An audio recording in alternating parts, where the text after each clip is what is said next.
I think this is another reason why it's like sometimes harder to make friends when you're later in life, Yes. because when would you ever have time to be like, okay, I'm going to need to know your college boyfriend, Yes. your next boyfriend, Yes. why your husband Yes. is it. Yes.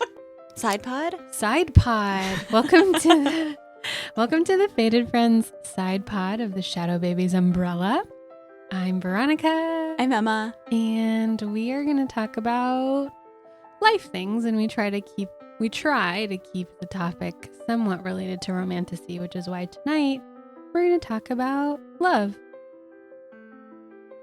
You know, we don't have to get too vulnerable to start with, but Well, I want to know everything about. yeah, You said in this one you kind of wanted to talk about maybe first loves. Yeah. And I feel like we've heard a little bit about your first boyfriend in college. Yes. So I feel like we need more of that story. Oh, sure.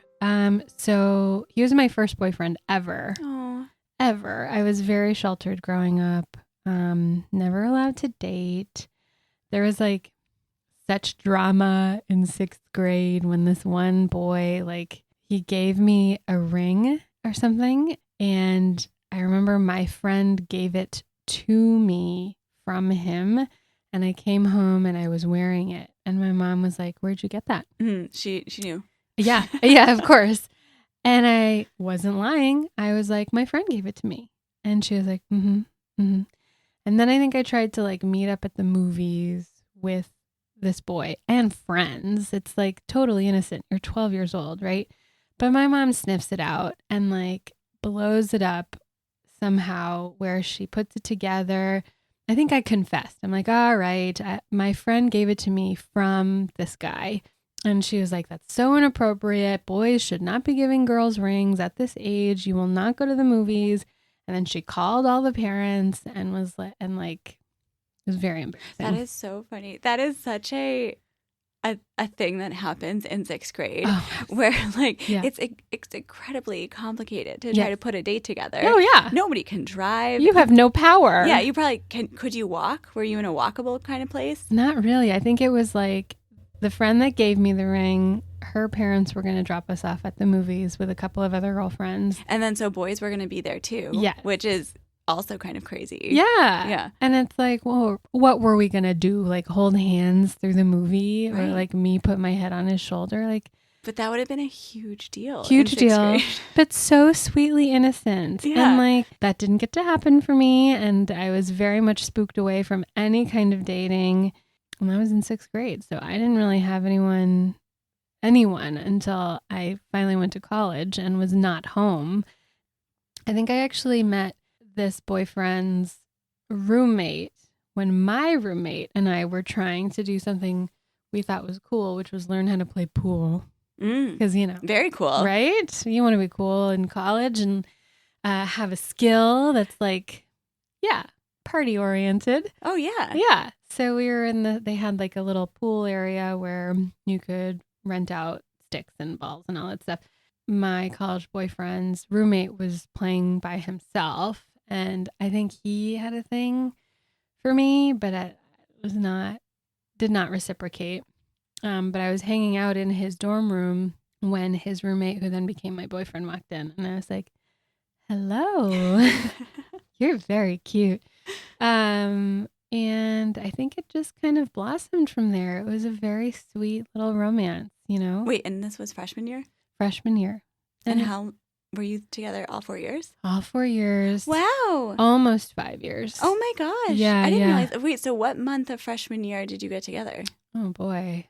I don't remember. I think it might have been the spring of my freshman year. Because now I'm remembering, like, I think he invited me to his, like, birthday outing, which, so yeah, it must have been the spring. And that's so weird to, like, have a 5-year relationship. Like, that's a really long stretch of time. That is a long time. Yeah, and then when you break up, it's like, okay, well, you're a stranger now. Exactly. Yeah. I found that to be the most jarring thing because, like, I met his family and his brothers and his friends were my friends. And, like, when you're that young, like, I started college younger. So I was just shy of 18. So 17 years old, dating a boy, kind of assimilating myself into his life, because like my sense of identity certainly was not formed. My sense of self, my self-confidence was like little tiny baby bird size. Absolutely. You know? It's your freshman year of college. Yeah. Like it's the first time, if you're from a very sheltered situation, I can relate to that. Yes. And then you're going to college for the first time where like you don't have a curfew all of a sudden. First taste of freedom. Yeah. And the first thing I do is get my ass trapped. Why? I know. Looking back, it's like you could have done everything. I know. That's how I feel. I know. That's how I feel too. And like, yeah, this first relationship was very tender and exploratory. It was very sweet. He was a very good first boyfriend. I felt very safe with him. But we were just growing apart. We had very different vibes, very different interests, very different styles of communicating. And I was very, very codependent, you know, like my identity was him. Mm-hmm. And that was so unhealthy, but I didn't know any better. I mean, codependency was definitely in my family too. I feel like when you kind of are going to college to sort of explore and come out of your shell, it's very easy to become codependent because it's a little scary. Yes. Yeah. He was like a safe place. As much as I think back and would wish for myself to have come out of my shell sooner, it was just the right thing to do at the time for what I was capable of. Absolutely. Because I definitely blossomed later, like 22, 23, like after he and I broke up. That's when I was like, wait, okay, who am I? I remember when we ended our relationship and it was very sad. You know, we were both like, okay, this is no longer working. And I woke up the next morning and was like, how old am I? Why do I feel like I'm still 17? This is crazy. I'm 22, you know? And that was definitely a big wake up call to like, okay, now that I'm 22, this feels more adult and I can explore a little bit more. And I feel more confident in that because behind me was this really lovely relationship where I felt loved and I loved someone else and we did our best and now we're kind of doing our own thing. What was that like when you guys broke up? Were you living together? No. Well, no, we were not. It was your first year after graduating college. Yes. You were still together and then you broke up. And then we broke up. Again, timeline, I can't really remember, but well, also it sounded like you were kind of fading apart. So was it like a definitive conversation or was it kind of like it was yes. I was definitely feeling like I was not his priority. Mm-hmm. And the faded story. Yes. Like, you're not choosing me. And it's like, of course he wasn't choosing me. He was 23. I think he's a year older than me. I can't remember. And he was like wanting to be free, not necessarily to date people, but just to completely be himself on his own. And I really understand and appreciate that now.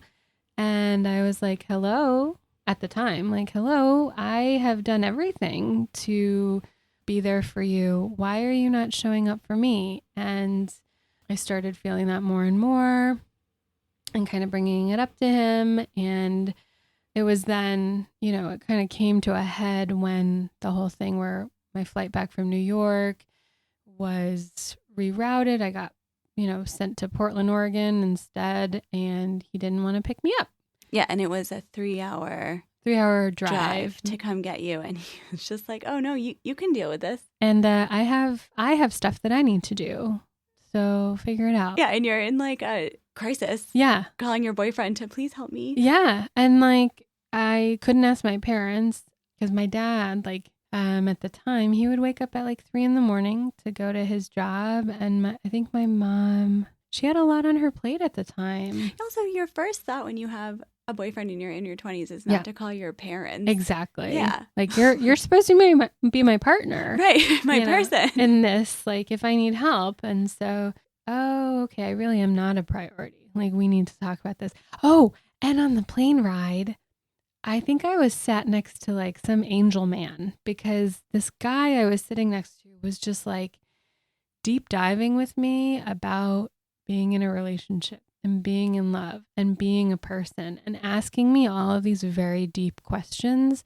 Not in a, it was like, yeah. Was it not creepy? It was not creepy. Wow. He was like, Tony Robbins, Okay, like really listening. Aww. And I think he was seeing this like tender little girl wanting a lot for herself and not getting it, and him being like, know your worth. When you're in your 20s, like early 20s, a lot of emotions can kind of be like right on your face. Exactly. Yeah. And I feel like older people are like, I would like to help you, little bird. Yes. Let me help you.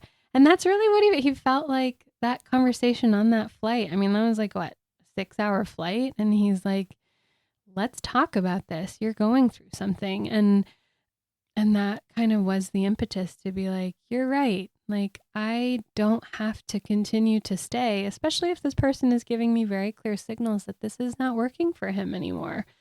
You know, what I want is not what he wants. And that's okay. Things come to an end.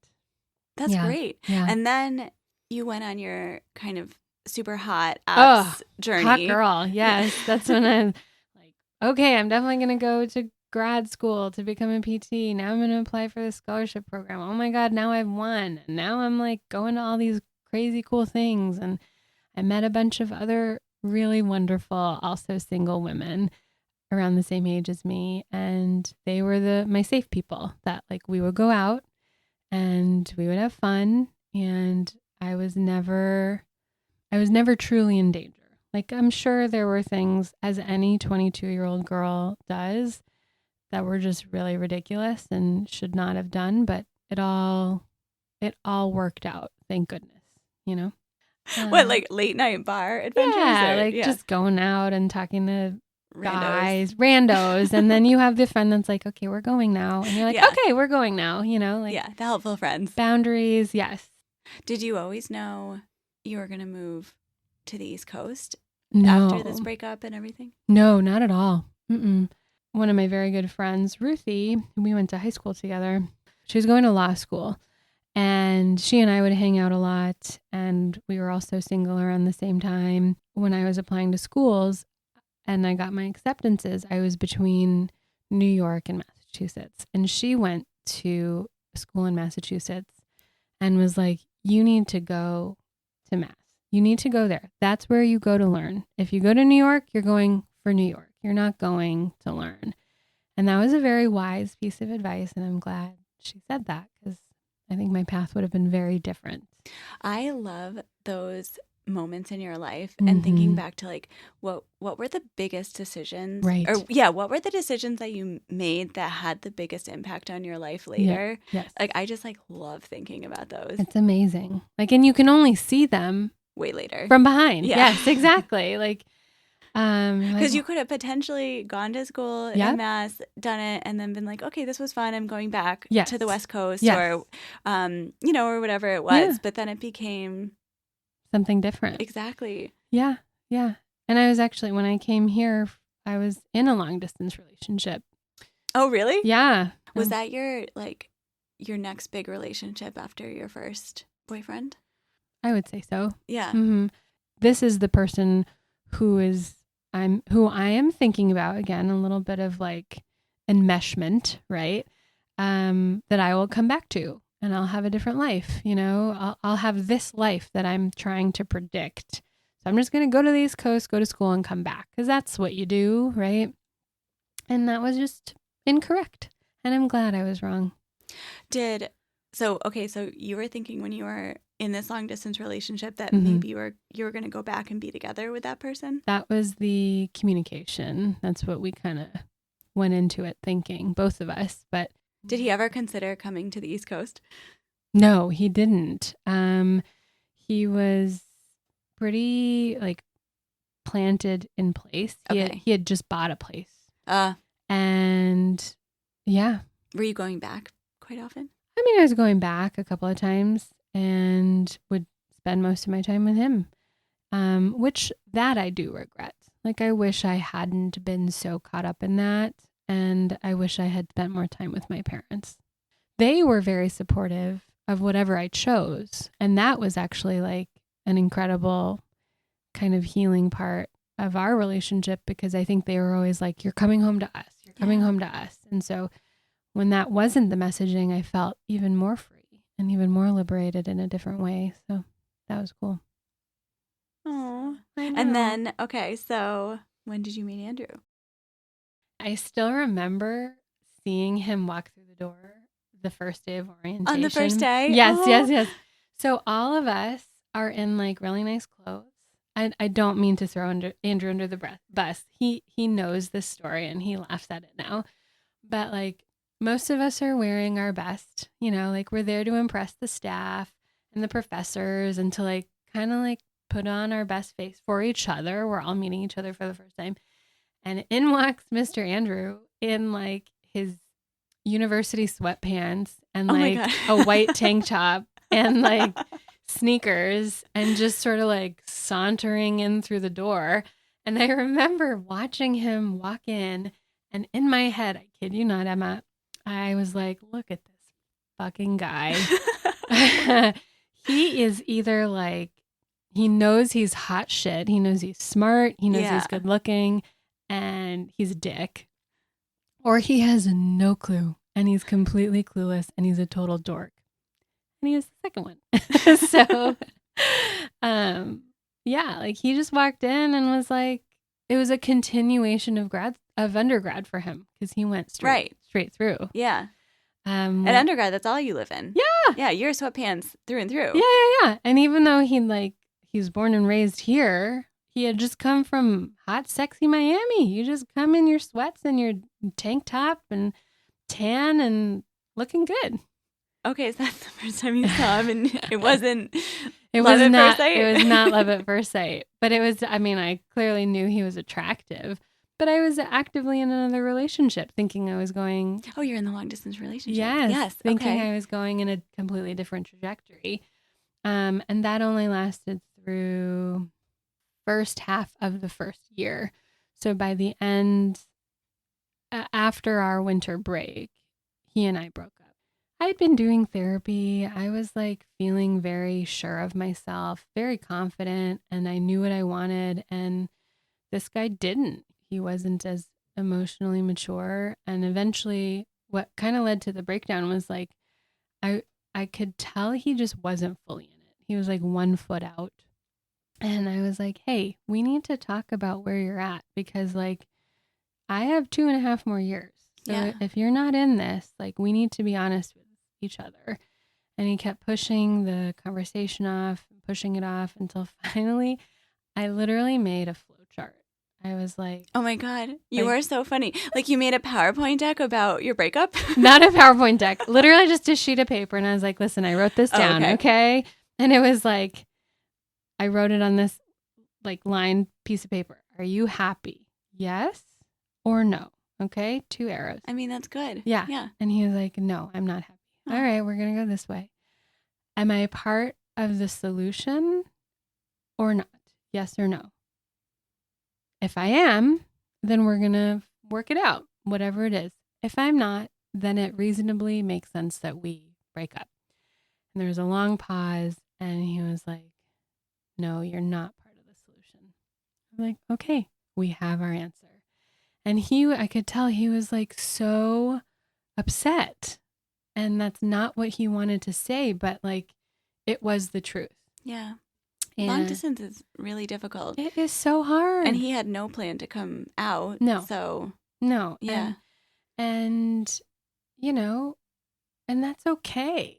And it, there's like a whole other, you and I can talk about this off microphone, but like there were so many other layers to it. Okay. At least to me and probably to him too. But it just didn't, I had to help him concretize or crystallize his thoughts and feelings because they just weren't on the same page. Well, I'm glad you did that. Sometimes you do need to lay it out for somebody. Absolutely. Yeah, especially if they're kind of like dragging you along and also making you feel sad. Yes, where I'm like, okay, I cannot succeed at school with this hanging over my head. I need clarity. Yeah, and you also need to like move on with your life. Yes. Yeah. And do my best. And yeah, he and I broke up. I think so that was winter break first year of the 3-year program. Mm-hmm. And then I had a couple of months bopping around, processing, being sad, bouncing back. And I think we had spring break or something, or some sort of midwinter break. And Andrew caught my eye when we got back because we had like a post-class dinner.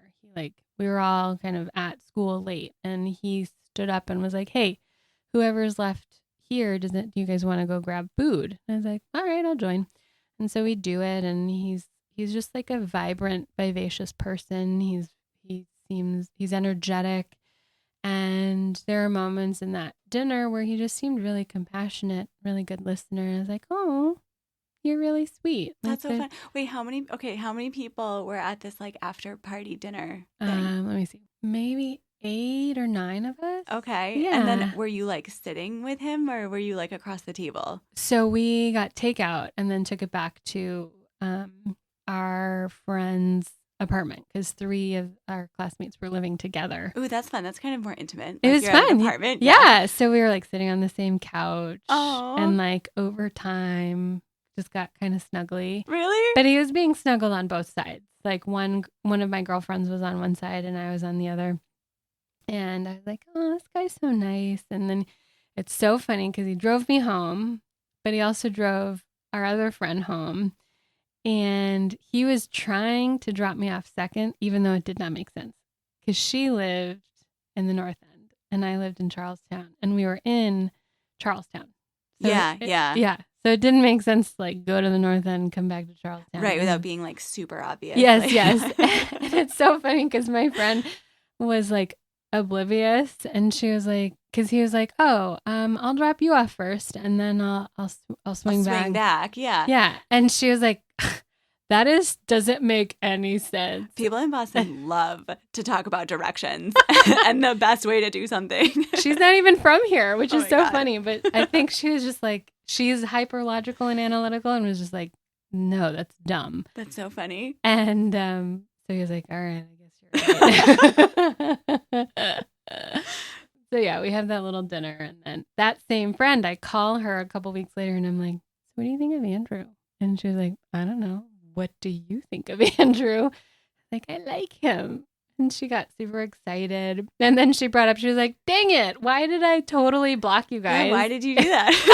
She's like, "You should have told me." I'm like, "I didn't know. It was just all happening at that moment." But you know what? That's good. That's good. Yeah, because then that way you had tension. Yeah, exactly. Yeah.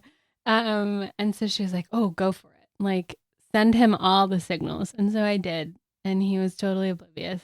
And right. Yeah. Wait, then did you ask him to come over and watch a movie in a snowstorm? Those were those times. Yeah. Like I was like, "Come hang out. Come have bourbon at my place because I know you like bourbon. I like bourbon too. Come watch this movie that I know you'll like." He was like, Nope, I'm good. I gotta study." Okay. Yeah. So how long were you guys together before you got engaged? That's a great question. 4 years? 4 years? I think. Or 3 years. And then we had like a year-ish long engagement, and then we got married. Yeah. Oh, wow. Yeah. And like the rest is history. Yeah. And so now you've been together 10 years almost? It'll be 10 years in total in August. Wow. I know. Oh my gosh. Are you going to do something for your 10-year? I don't know. We haven't thought about it. You should. We should. I mean, I guess it's weird because like you've been married 5. Well, I've been married for 6. 6, yeah. So it's like, right. People do it when it's like 10 years married, but I feel like 10 years together is... It's huge. Yeah. Aww. Maybe we will. But yeah, I love the path that I took. And it is funny because he has a completely different experience from me. I'm his first and only real relationship. And so he jokingly is like, "You did not have a life before me," right? Which he's joking. You know, he doesn't have the same references, same experiences at all. And so our relationship has been very much a lot of his emotional growth, which has been an interesting journey for me too. Yeah, like learning how to be in a relationship with somebody who doesn't know how. Yeah. I was just talking to my therapist about it. I'm like, I am learning lessons over the last 2 years that I already knew. She's like, yeah, Sometimes you just have to relearn them with the person that you're with or in the season of life that you're in. You just have to relearn them in your new context. Instead of being like at the same starting point, we were at very different starting points. Yeah. And I have like guided him through being in a relationship over the last 10 years. But it wasn't until 2 years ago that I was like, my tools have been exhausted. I cannot be the therapist for both of us. I cannot navigate this for you and me at the same time. I am just as lost. And so enters couples therapy, and it's been the greatest decision we've ever made. What, can I ask you some questions? Yeah, of course. What do you think has been, I want to phrase it, like what is the biggest thing that was challenging in being with somebody who's never had a partner before is my first question. And then also my second question is what is like the best thing that you've gotten out of couples therapy? Great questions. I think the most challenging thing is like when he encounters something that doesn't make sense about me to him. His first inclination when we were together was kind of to be like, why are you so weird? You know? Whereas I think if you'd been in a relationship before, you'd be like, oh, okay, this is this person's idiosyncrasies. And now I will navigate around them or learn how to manage myself or communicate with them about how I'm feeling about these things. Whereas for him, it was like, why are you doing that? Why is it like that? What, like, it felt like a questioning that dug into my character and my sense of self, when in reality, he was just trying to understand. And I didn't get it because I was young too. And so that was probably the hardest thing to figure out and communicate around. Yeah, like he's saying, does that make sense? Something is like, why are you doing this? That's bad because I do it differently. Right. And or weird. Like, or yeah, weird. Yeah. Yes. Yeah. And you're like, this is who I am. Right. Yeah. Like I'm not going to, I'm no longer going to, what's that word where you kind of like change yourself. I'm not going to change who I am to make you more comfortable. Yeah. Just because you think what I'm doing is weird or what I'm doing is not unique to our situation. Like you've never been with a girl before. So to you, you don't know that it is completely normal for me to take 45 or 60 minutes to get ready. And that's not that long, right. You know? And now I've got it down to like 20 minutes. And that's a miracle in my opinion. But he would be like, why are you taking so long? That's so weird. Like we should just go. We should just be able to go. It's like, no, we have completely different, it's just different. And that I think part of that was me not being able to recognize like, he's not judging me. He just doesn't understand. And it came off maybe as judgmental, probably because of maybe the more East Coast brusqueness. Yeah, like blunt. He's blunt. He's direct. He's going to ask the question. He's in this way that's very like to the point. And when we first started dating, like soft was not his approach. And I recognize that now. Yeah. That's hard though. It's hard, but yeah. I appreciated the challenge. I don't think I would have stuck around if I didn't see that there was more to it, right? That he wasn't attacking my character, even if sometimes that's how it felt. I recognized that there was something I wasn't understanding and that I too needed to learn. Whether that was probably at the more subconscious level. Yeah, I was like, I got to keep digging. And then as it relates to couples therapy, my biggest takeaway, you just cannot communicate too much. There is no such thing, right? Like communicating about everything as much as possible, even about the littlest things like, hey, what do you want for dinner? I'm asking not because I expect you to cook it, but I'm actually genuinely curious if there's anything that you want. And if there is anything that you want, do we need to stop at the store? And do you want to stop at the store or do I want to stop at the store? Who has the bandwidth? What was your day like? Like it just, you think the most mundane question leads to the simplest, straightforward answer, but like there's so much more that can be said and communicated. Were you guys feeling like if someone was like, hey, what do you want for dinner? Someone else was like, why are you asking me? Yeah. Like, are you expecting me to cook it? Like, why can't you figure it out? Like, why did you look in the fridge yet? Like, we got to a point where we were so tired. There was like, we were not seeing each other as team members and teammates. We were kind of, unfortunately, like turning against each other, which is the last thing you want to do when you have two small children and you're both feeling really vulnerable and kind of alone. And that was a huge thing. Like when we first did the intake forms for our therapist, it was like, what do you want to take away? And my biggest thing was like, I want to feel like a team. Yeah. I want to feel like I am supported by my partner, but I also want to learn how to support him better because clearly I know this cannot be one-sided. Yeah. It's like, this is why we want to read these like little romantic books because it's gosh. Escapism. Yes, Emma, like bringing it back to full circle, I got into romantasy like as my postpartum depression was ramping up. It was the thing that was the lifesaver that Sam threw to me. She was like, she texted me and was like, something is coming in the mail for you. That's so nice. So she mailed you ACOTAR? Yes. Oh. And like I sat on it for a couple months and was like, I don't know. Finally did it. And thank God. And it was a safe place to go. It was, you can tell that Sarah J. Maas has also done therapy and probably couples therapy. Yeah, I agree. Like her language and the way that the partners talk to each other and the way that friends talk to each other, you're like, oh, you've done the work. Yeah. Falling in love for the first time and first boyfriend, are they two different experiences? Super similar to you. I didn't have a boyfriend. Yeah, did not have a boyfriend in high school. I had like a guy friend who we called each other boyfriend and girlfriend for like a weekend. And then I was like, this is weird. Okay. Goodbye. So yeah. Was that more self-driven that you didn't have a boyfriend or were you also sheltered? Or both? I think it was a little both. Yeah.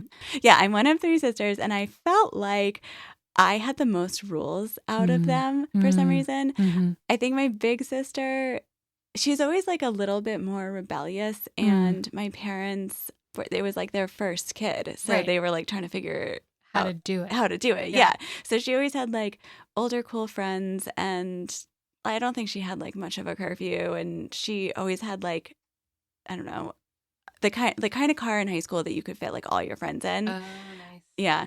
And then my little sister was just so smart. Like she could have skipped a grade. She got straight A's no matter what. So my parents really didn't have anything. They were like, we trust you. We trust you. You seem to be doing great. Yeah, so go forth. Yeah, you can do whatever. Like, yeah, and I was not that.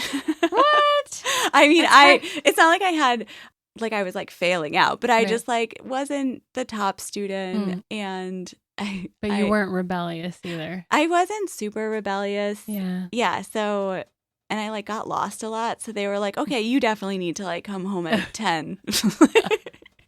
We were worried about you. Got geographically lost. Often. Okay. I don't have a good sense of direction either, so it's okay. Yeah. So then I was like super excited to go to college and I wanted to go far away because, well, I mean, far away. You went across the country. For undergrad. Grad school, for grad school I went away, but undergrad I stayed close to home. Yeah. Mm-hmm. I was like so excited to get out, not have a curfew, really experience college. I grew up in a college town, so I didn't want to go to the college that was in my town. So I went like 4 hours away. Okay. And no one from my high school went to this college. Refreshing. Yeah. Well, at times it was, but it was also like, I think I told you, like the first day I like couldn't figure out my printer. Right.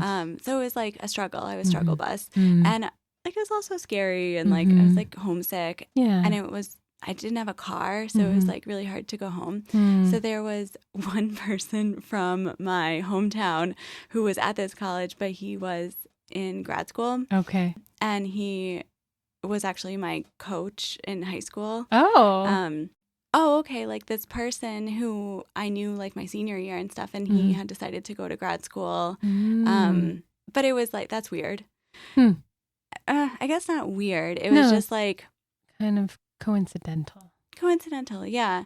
So it was like, he felt very much like home because I was like scared and new and 18 and in this new place. And here was somebody who not only had a car and could drive me home. Right. So like, I think it was Columbus Day weekend. Yeah. He drove me and like other people who also were going 4 hours south home. And I was like, oh my God, this is so great. And also how cool, like my previous coach. Like I know him. Yeah. So that was, I guess he was like my boyfriend. No, he wasn't my boyfriend, but I didn't really understand what like casually hooking up was. Sure. So when we hooked up, I just assumed, oh, you're together now. You are my boyfriend. Yes. That was very much incorrect. So I spent a lot of college just being like, well, this is my boyfriend. And then being like really floored when I would find out that he was like definitely casually with other people.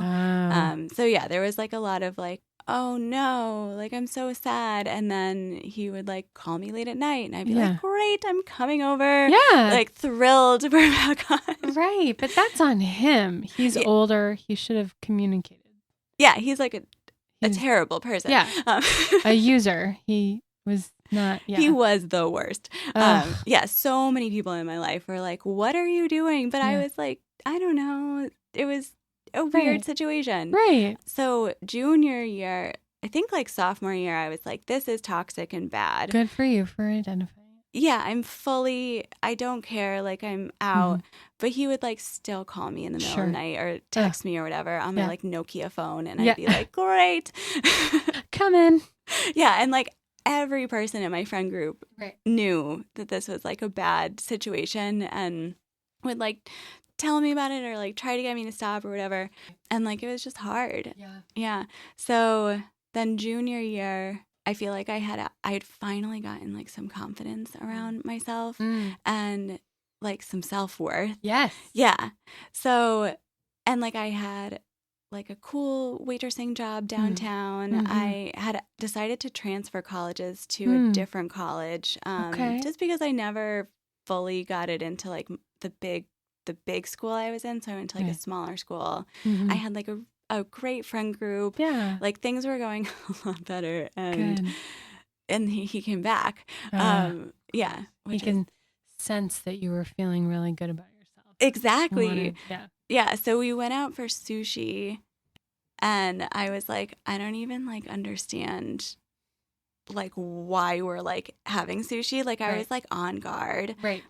And like mad at him, obviously, for like kind of fucking with me for absolutely like 2 years. And like, but I think that there was like tension because of that and like from our past and whatever. So then we started like kind of seriously dating in a more like, he was like, oh no, like, yeah, you're my girlfriend.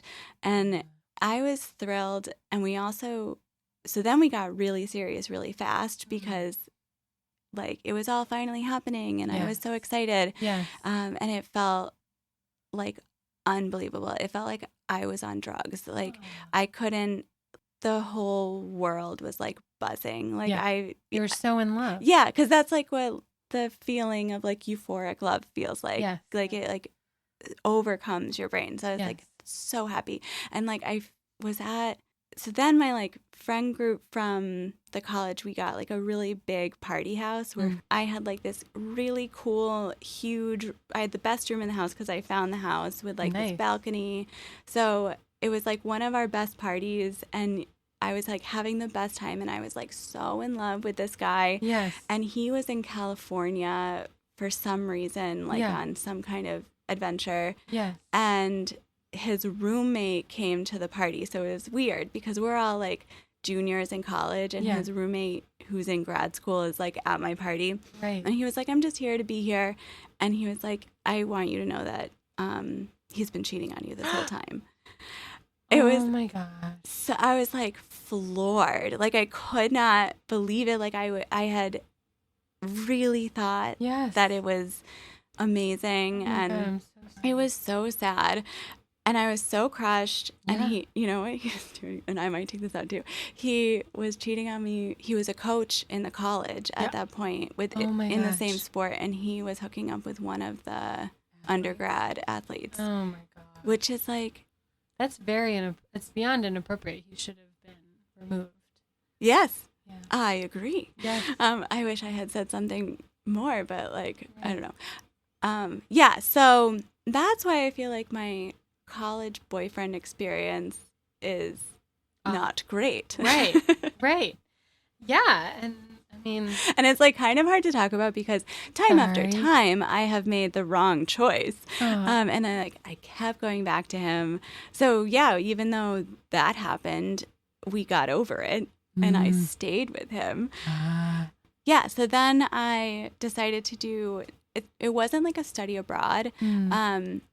Because I went to the University of Hawaii, but it was like that's amazing. Almost abroad. You could do this thing called the National Student Exchange where you can just like leave your college for a semester and go to a different college. Awesome. Yeah, the number one college to do that is University of Hawaii, and the number 2 is UMass Amherst. Interesting. Isn't that funny? It is funny. Yeah, people like love UMass Amherst. Okay. From all over the country. Maybe it's just beautiful. I think that. And maybe it has great parties. Yeah, probably. Yeah.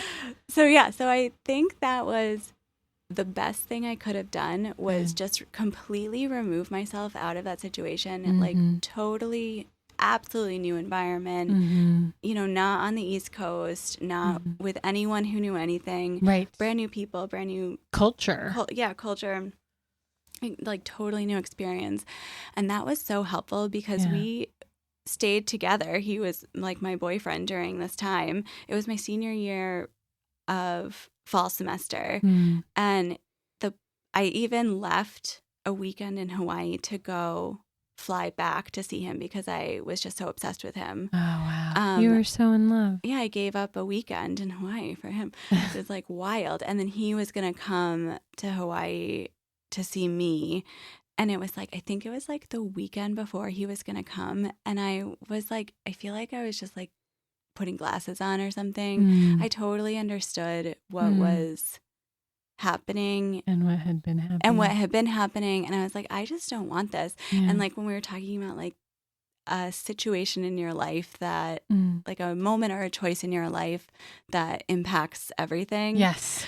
I remember standing at the top of the hill on Oahu and I was like, he was going to come and he was texting me, like, so excited to come. And we were, like, using Skype a lot. So he wanted to do a Skype call. Oh, I love Skype. Yeah. And I was like, oh, no, like, I think I might, like, go out tonight instead with, like, some other people. And I felt in that moment, I was like, if I decide to, like, go down the hill and go out with other people, my life is going to be very, very, very different. It might not be better, but it's going to be really different. Yes. And that was just like my feeling in that moment. Yes. And I picked going down the hill. Yeah. Yeah. I'm like so happy I did that. Me too. And that was like that night I just had so much fun. And I was like, all right, I called him the next day and we broke up and I was like, please don't come to Hawaii. And good. He was so mad at me. And he was like, you owe me for my plane ticket. I was like, you owe me for my plane ticket. Yeah. Seriously. Yeah. We're even. Not really, though. I know. God. Not really, though. Jeez. Good for you, Emma. I mean. But yeah, it's so funny, actually. I hadn't like said that story before. And that was freshman to senior year. I cannot believe that I let my entire college. But you know, but like you said, you were in like euphoric love. And like, this is where we as mothers, as parents, have the ability to change the script, to raise children who have such a strong sense of self-worth and self-confidence that they don't give one flying fuck what anyone else thinks of them. They would absolutely. They would appreciate it. Oh, that's nice that you think I'm cool. they don't care that they think someone else thinks they're cool. They know that they're awesome. And that is Andrew.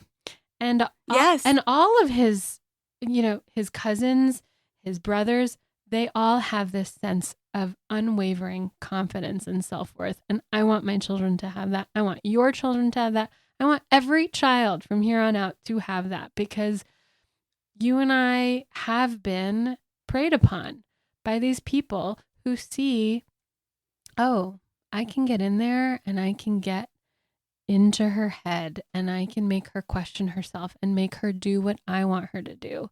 And we don't realize that's happening because it's like hidden under this guise of love or friendship or whatever, And so I'm so happy for you that that moment on the hill in Oahu happened and you had, like you said, like maybe an angel dropped a pair of glasses on your face and it just opened up for you. No, I mean 100%. I tell this to Dave all the time. Time is a circle or something. Because it's a spiral. Yes. I feel like I get these like visions or something of like what, like maybe I've lived this life. Deja vu. Yes. Do you get deja vu? I do too. Yes. Yes. Where like I feel like I knew that was like a major moment in my life and it was time to go down the hill. Yes. Yeah. Amazing. Yeah. So like so my thing was way different than yours. It wasn't like a sweet, tender, lovely first boyfriend. I had that later. Good. You talked about him, right? Yeah. He's the one who passed away. Right. But then it was interesting because, you had mentioned my ex-husband. So we don't have to talk about it. Well, that's okay because it was like another moment where I was like very, very low. Okay. And like kind of like left myself get swept up into something when I like didn't have like a ton of confidence or like direction. Grounding. And like just decided to like focus on something like that. So then when I like got out of that was like, I don't know, having a divorce is just, if you don't have, we didn't have like children or anything. Right. And going through that transformation was like one of the best times of my life. Really? I loved it.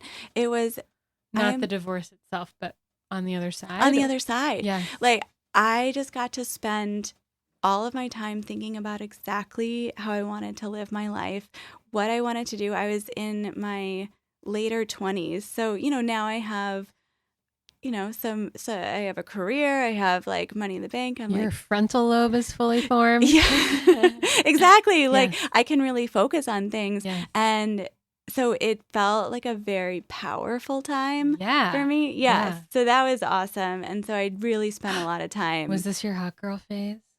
I guess. Yeah. I mean, that's when I started running too. Awesome. Yeah. Amazing.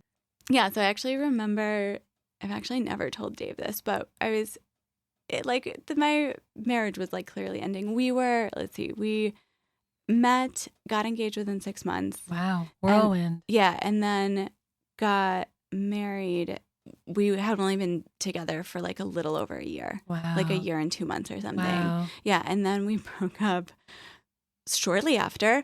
Like maybe like 5 or 6 months after. Right. Like this does not fit. Yeah. So it didn't make a lot of sense. But it was then it was like 3 or 4 months of just the paperwork and selling the house or it was a condo, like selling our condo and like working out all those pieces. Yeah. And he worked in restaurants and I was 9 to 5. So we just like were ships in the night. Like we never saw each other. Yeah. So I remember we were like totally broken up and I downloaded Tinder and Bumble on my phone. And I was like, let me just see. Yeah. And the very first profile that came up was No way. Yeah. Oh my gosh. Yeah. And I know. And Did you know him? I knew him. Yeah. Because you worked. Okay. We worked together. We were Facebook friends, Instagram friends. Oh my goodness. Yeah, like I knew him. Like we would I would see him at happy hours. But yeah, so I always had like crush on Dave at work because he was your person. I know, he's clearly my person. Yes, but we have to figure it out in our own ways. Yeah. Wow. Yeah. So always had like that secret crush. And then when it was like obvious, like I'm getting divorced and I'm going to finally get to move on with my life and like get rid of this relationship that was like definitely not serving me, and I could like go and build my life exactly as I wanted, and I download Bumble and Tinder, and then Dave's the first one. I remember just being so mad. I was like, why am I here having to work out all this paperwork and break up and everything when someone as amazing as Dave is on the apps? Like, he's what right is he here. Yeah, what is he doing on the apps? Like my first thought was actually like, he should have like the best girlfriend ever. Like, he deserves to have a girlfriend. Like, what is the world? Like, what I've been missing out on so much if someone as awesome as Dave is like on the apps. So I wasn't even thinking that like Dave was like a possibility of a boyfriend. But you swiped. Right. No, I didn't. You didn't? No, I deleted the apps. Oh. And then months later, I downloaded them again, and he was the first one again. I don't know if it's just because like that's how the app works. No. Yeah. No, that's not how they work. As someone who has downloaded them before in the past and downloaded and re-downloaded, no, that was, I mean, I know that there are greater things in this world happening than a person's dating life, but there are also these little things that happen that are so important. And clearly somebody, this angel who put glasses on your face on the top of the hill in Oahu, was like, hello, Emma. He's right here. It's Dave. Yeah. So then I swiped on Tinder, and I don't think I did maybe I did on Bumble. Maybe I did on both of them. But Bumble, you have to talk within 3 days. Okay. And there was no way. In 3 days, I was going to be able to figure out what to say to Dave. Like this like guy I like who was like top of them, you know. So yeah, and I was like way too nervous to even think about like starting a conversation. And it's like I definitely thought he was like way out of my league. What? Yeah. I have such a high opinion of both of you. Oh. And I see how wonderful you both, how well matched you both are. So it's just like funny to hear that. That's how you felt. I even was like talking to my big sister about it, and she was like, yeah, I don't think you guys are ever gonna like she was basically like, that seems like maybe not the one. That's a reach, Emma. Yeah, exactly. That's what she was saying. Yeah. Rude. I forget the exact nice word she was saying, but that's what she was saying. Yeah. So I think I had him swiped on Tinder in my pocket for like 6 months, and he didn't say anything? He didn't say anything. And you don't know, because if it's somebody that you know, sometimes people just swipe to say, you know, to be like, oh, like, hi. Yeah, we're both on the app. Like, haha. Exactly. Right. What do I do with that? I'm new on these apps. And and I was going through a divorce. Yeah, so it was like kind of weird. Yeah, so I just basically like trained for my half marathons. Yes. You're like focusing on you. I focus on me. I like renovated my house. Yes. Yeah. I like would go out sometimes. And I did go out with other people on Tinder basically to like practice. Yes.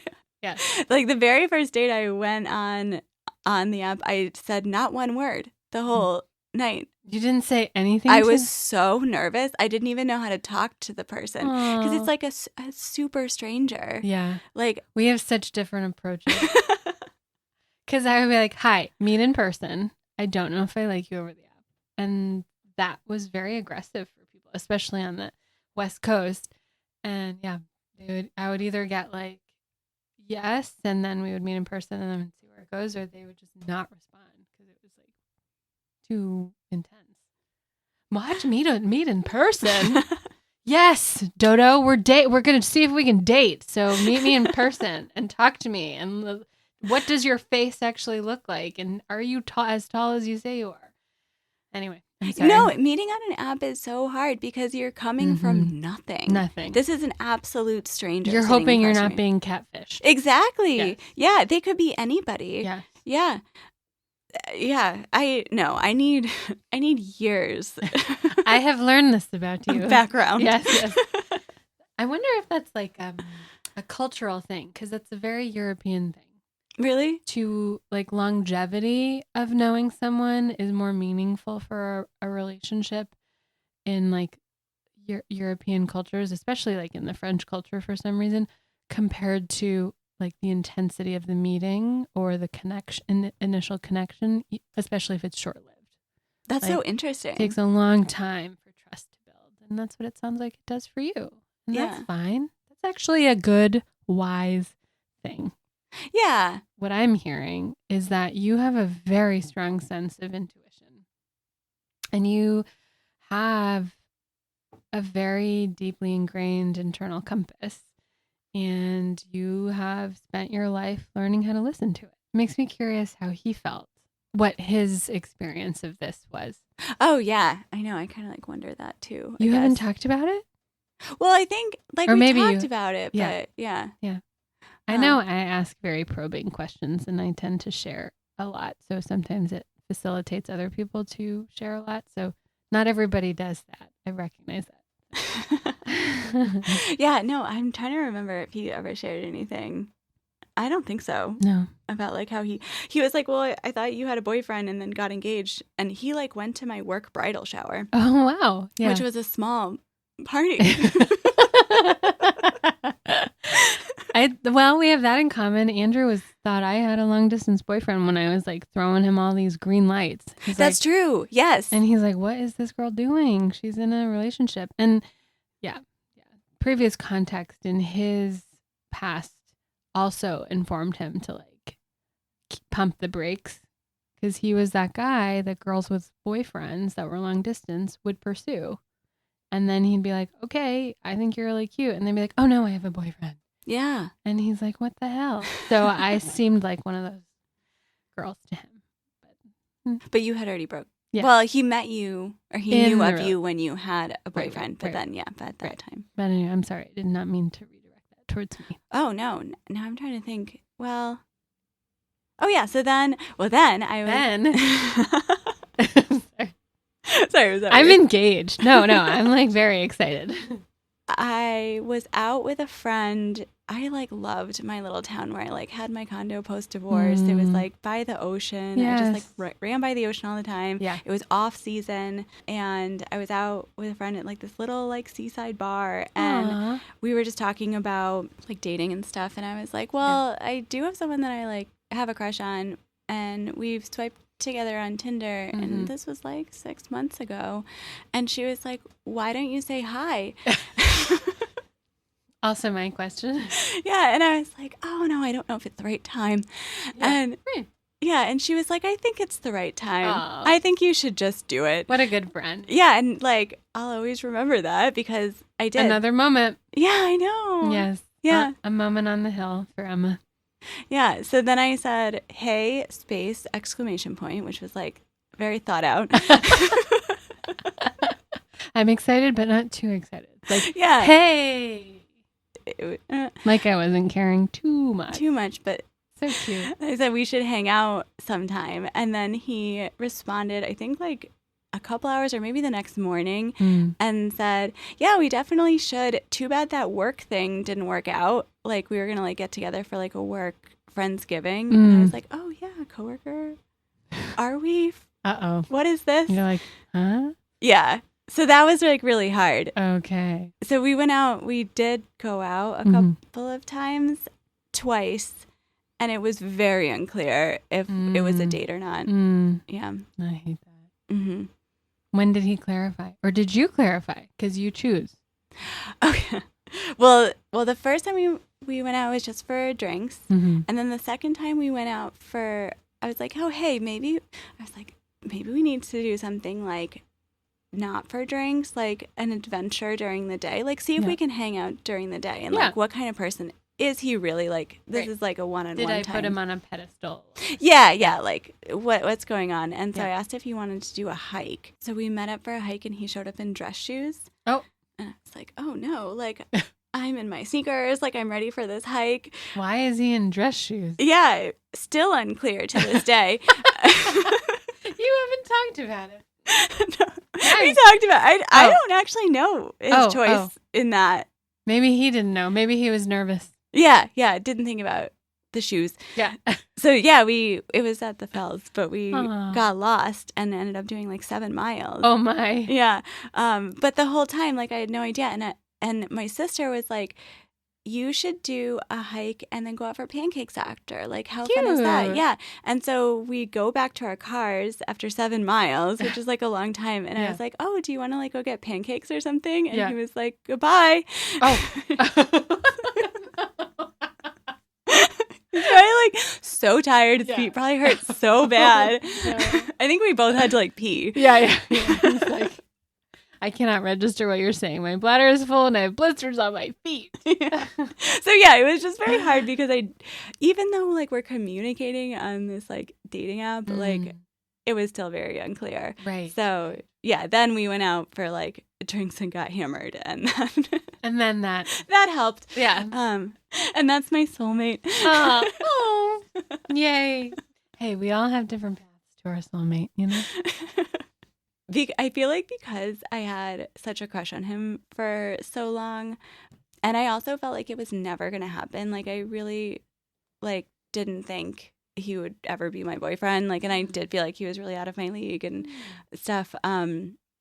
I think about that all the time when we're like in the depths of like bedtime and parenting and like being so tired and like living kind of life like we're roommates. I'm just like, but there's Dave.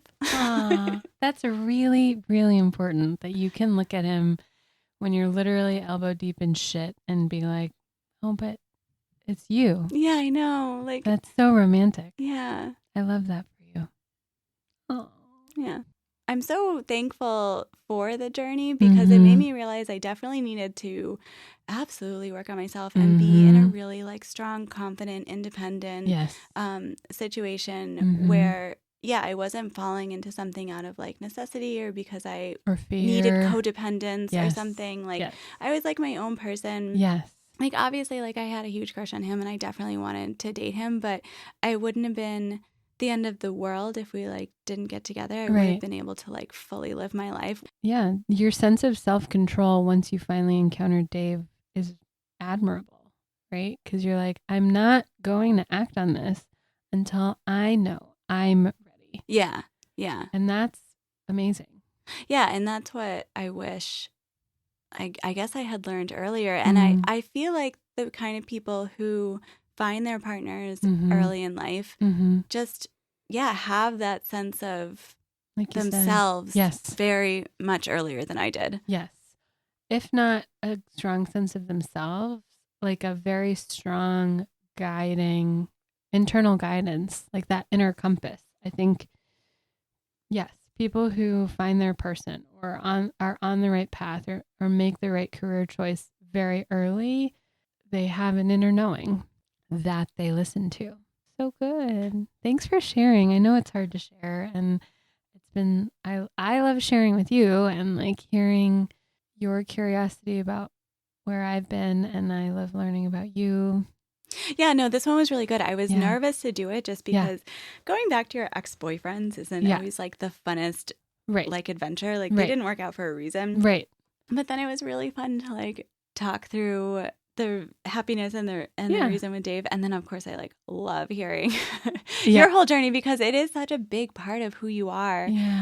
From how you grew up and like how you met Andrew and why Andrew is your person. Right. Part of the reason why I feel so comfortable talking and sharing is that I am so sure that I am exactly where I'm supposed to be. And I have those moments of deja vu too. And when I have them, I'm like, it's a sign I'm on the right path. I was talking with my therapist about this because I'm like, sometimes I recognize, and this is also where I guess that my brain is wired a little differently. Like, this is what I love. And not a lot of people like to go to this depth and talk about these things and feel very uncomfortable, understandably, to be so vulnerable. But my goal always, when I relate to anybody, is to just be safe for them. And I wouldn't open up if I didn't feel safe in return. I think this is another reason why it's like sometimes harder to make friends when you're later in life, because when would you ever have time to be like, okay, I'm going to need to know your college boyfriend. Yes. Your next boyfriend. Yes. Why your husband is it. Yes. And how did you come to be? Right? Like, absolutely. We're not going to be able to talk about this stuff ever at the playground. Yeah. Never. Or like even walking our, like, even if we had teeny tiny babies and we were just in a stroller, no stroller walk is long enough before somebody has a blowout or somebody needs to, you know, eat, that we could get to this depth. So, yeah. I'm so happy. I don't know if I told you this, but I think Dave had heard you talking to when you guys were in line that time. Oh, yeah. For preschool. Did I already tell you this? No, I don't know. Okay, so there was a time when you and Dave were both trying to get into this preschool. Freaking preschool. And it was first come, first serve applications, which is an insane way to do it. Yes. So everyone gets up at 5 a.m. The first person was there at 4:50 a.m. It was January. Yes. There was snow on the ground. Yeah, it was 11 degrees. Oh my God. And then it was like, I don't know, you guys were like 13th or 14th in line. 16 and 17. Yeah. And they didn't open until 8. 7:30. Yeah. Okay. So you're standing for hours to try to get these apps in. Yep. Nobody got a spot. No. Everyone was waitlisted, right? I think the first 10 people got spots. Or for the classroom that we both wanted to be in. And then the other classrooms, there was a lot more flexibility. Yeah, this is the state of early childhood here in America. But anyways, I finished fourth wing and I think I was reading ACOTAR at that time. And he was like, I think Veronica likes those books that you like. Oh. Yeah. And he was like, I think she was talking to a friend about it. And I was like, no. Yeah. And then I looked on Instagram and saw that we both followed Sarah J. Maas. And then it was months, Veronica, before I got up the courage to mention it to you. This is your sweet thing. I know. And Dave was like, hey, have you talked to Veronica about those books yet? And I was like, I can't talk to her about these books. I'm not ready. And now we have a podcast. Yay! I love it. I love it. It's so meant to be. Fated friends. Fated friends.